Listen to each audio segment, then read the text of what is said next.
Hey boys, it's HarmNone. Today we're going to be customizing the Annis Savestra that is on sale at Simeon's this week. This thing is a removed vehicle now, unfortunately, and the last time I customized it was more than 3 years ago, so crazy. But anyways, we're going to go ahead and customize it today. It is a really cool car, and it's got some pretty good customization if I do remember correctly.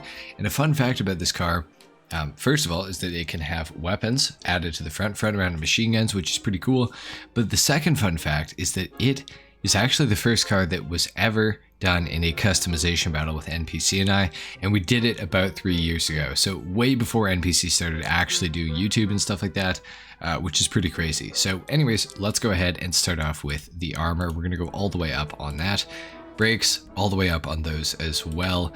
For the bumpers, we do have front and rear bumper options for this vehicle. Now, we can go for like a plastic sort of looking bumper, or we can actually remove the bumper entirely, and then of course cap the little holes for it as well. Or we can go for the plastic one with the plastic splitter, capped indicators. Honestly, this looks really good. The capped indicators looks insane to me, so I really like that. I was kind of hoping we could go for something that's kind of like the capped indicators, but with also a little bit of a splitter, but honestly, I think this looks great. So I'm going to go for that option today. For the rear bumper, we have the lightweight bumper. We can remove it as well. We can also cap it. We can also go for the primary bumper, and then go for the chrome lights as well, which is kind of interesting. Or of course, there is the touring bumper as well. Now on the front of the car, it is still the plastic headlight housing, which is cool. We could go for that touring bumper. Honestly, it's not that bad of a look in my opinion. We could also go for the capped removed bumper as well though. But the touring bumper with that big diffuser, I kind of like it. I'm kind of thinking I want to go for that. So let's go ahead and throw that on. Now for the chassis, we can add a roll cage. We can also add a luggage rack if we want to, a cage and a rack.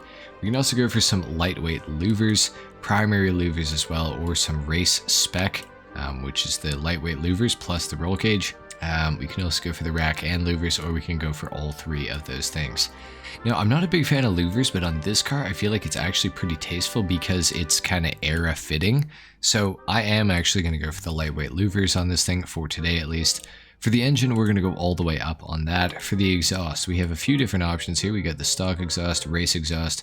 We have the big bore exhaust, the Shakatan exhaust, the dual exit exhaust, or of course the rally exhaust. Honestly, I kind of like the look of the race exhaust. That's the one I'm going to go for today. Kind of like the look of the two pipes on the one side. I feel like it's kind of cool. It's kind of unique. We'll do that.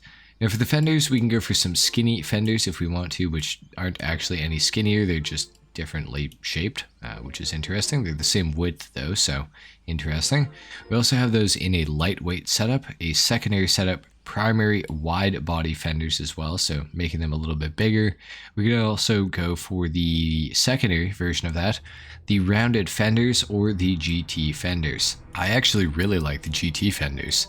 That's very aggressive looking. I kind of really like that actually. That's what I'm going to go for because it's clean as well, which is a big thing for me. It doesn't have the rivets all over it, which is really nice. And it's the only one that kind of doesn't have those. So now that we changed that though, I kind of want to go back to that front bumper because I feel like it looks really stupid like this. So we're going to go for the... Ooh, the splitter with the tow hook is interesting, but I'd prefer... Oh, I guess you have to have those rivets there, huh? Okay. Maybe the primary bumper with the splitter? Maybe that's not a bad option. Honestly, yeah, primary bumper with splitter seems appropriate. Let's go for that one for today. Okay, next up we got the grill. We can go for a chrome grill, a vented grill. We can also go for the chrome vented grill, the full chrome grill, the lightweight grill. That's kind of cool, except I kind of like it with the 4 lights instead of just 2, so we'll avoid that option. We also have that in primary. We have chrome lights and intakes. That's kind of cool too.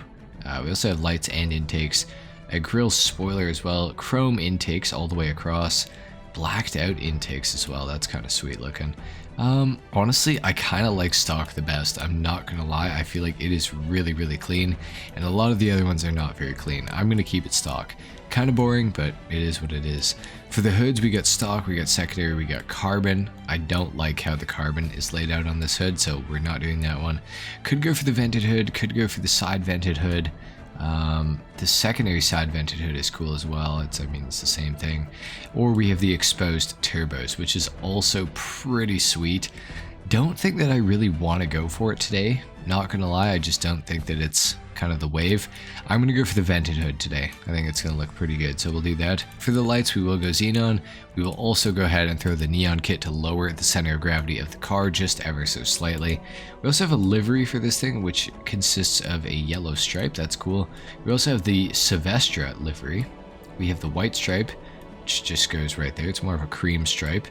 We have the Annis livery, the classic racing livery. We have the Spenders livery, the Olympian, the Deludamol. We have the Spenders Alt. We have Estancia, and back to none. Honestly, the yellow stripe, something about it is really cool to me. I kind of really dig it. It did actually come with this today when I bought it from Simeon's, so it could potentially work out pretty well for us. We'll see what happens though. For the mirrors, we have stock right now. We could go to chrome, we could go for no mirrors, we could go for the chrome classic mirrors or the lightweight mirrors. I'm going to keep them stock. I like them in the primary color. I think it looks good, so we'll keep that. Yellow and black for the plate, for sure. We will go for that. For the respray on the car, what can we do with this? Honestly, something like a dark steel would look really, really good with that hint of the bright color on it, so that could be kind of interesting to go for something like that. Could also be interesting to go for maybe like a dew yellow with that. Kind of looks good, not bad. A green I feel like would be excellent. Maybe like a sea green. Sea green, honestly, not too bad looking. Let's go for a sea green. Now what if we did that secondary color in like black? Or maybe we should just go with sea green. Honestly, I think we should just go with sea green. I think for the simplicity of it, I think it's worth it. Let's go sea green for the secondary color as well. And then for that primary color, what about the pearlescent? Because it's got a harbor blue on it right now, which doesn't look bad, but maybe a little bit more green wouldn't be bad. Or just no pearl on it. No pearl's kind of cool too. Maybe, kind of like the sea green. I kind of like the original pearlescent on it. Honestly, I don't know. It's tempting to change it though. Maybe an olive green pearlescent on there would actually be kind of nice. Or like a racing green. Honestly, racing green, that actually kind of slaps. Let's go for racing green. Let's do that. Okay, nice. Next up, we got the spoiler. We got the low ducktail, the low level spoiler as well. Kind of like the low level spoiler. It feels a little more authentic. We also have the high ducktail, but that does cut off that line that goes around the car, which I don't really love. We also have the bolt-on ducktail, we have the street spoiler, we have the race spoiler, primary race, touring spoiler, or the big wang. I think the low-level spoiler is looking pretty good, so we'll go for that one. For the suspension, we will lower it as much as we possibly can, because why not? Race transmission, let's do it. Turbo, let's also do it. Wheels, honestly, are these the stock wheels, but they've got black on them because I bought it from Simeon's. I like that. I'm not even going to change that, honestly. I think that's pretty sick. Bulletproof the tires, tire smoke. We won't do anything. Tire design though? Oh, we can't because we don't have custom tires, of course. Okay. And then for some tint, let's just go for light smoke. I feel like that's a good, nice looking build right there. So we got that. Let's take it outside. Time for a sound test. Time for a review. Let's hear it.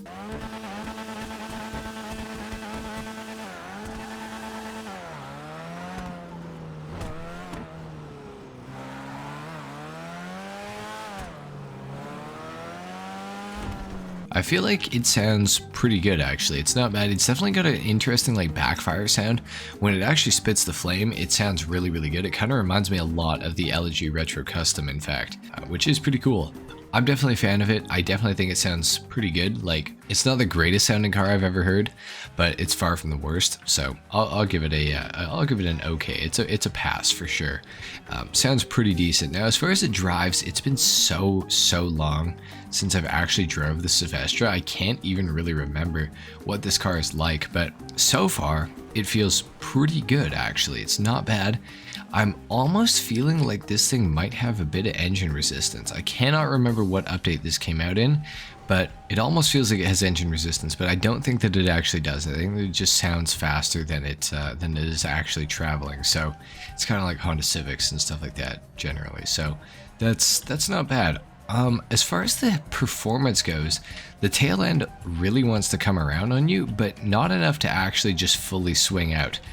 It definitely feels looser, but it's not like actually stepping out on me, which is pretty cool. You have to hold the turn for quite a long time to get it to actually swing around, and even then it's very controllable. So the handling on this car is almost perfect. The only thing is if you brake and then turn right after, the back end is going to come around a little bit quicker, and it actually will result in sort of drifting a little bit. So it's almost perfect, but ideally it would not swing out on you when you are braking, which is kind of annoying, but that's honestly, it's okay.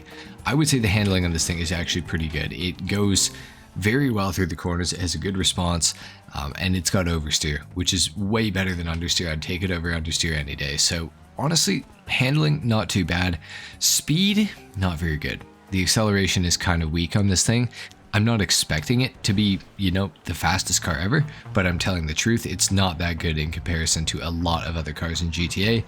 It's like, I'm trying to think of a car to compare it to, but I can't really think of one right now. It's just not very fast. It's just not very fast. Just, that's the simplest way to put it. You're gonna get walked in a lot of races, I would say. Now, top speed wise, I would say this thing is probably in the low 120s. I think that that's a pretty fair assumption to make. I don't think it's going to be super high. It is within the sports category, I do believe, so it is going to be a little bit competitive in terms of facing cars that are out of the sports category and that aren't supercars.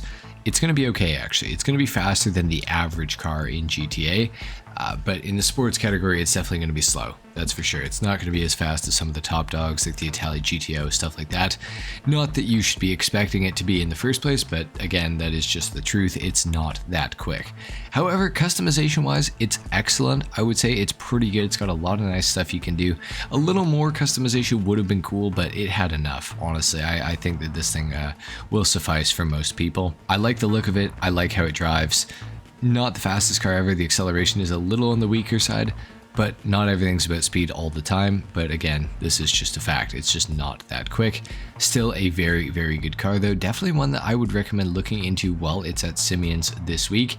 Definitely go there and have a look at it, test drive it even, and check it out. See if you guys want it for yourselves. You do have today as well as tomorrow in order to actually buy it if you do decide that you want it. Anyway guys, that's pretty much it for the Annis Savestra customization and review in Grand Theft Auto Online. If you guys enjoyed the video, if you learned something, a like is of course appreciated. If not, dislike. Subscribe to my channel if you guys are new, and I will see you all in the next video. Till then, take care. Peace.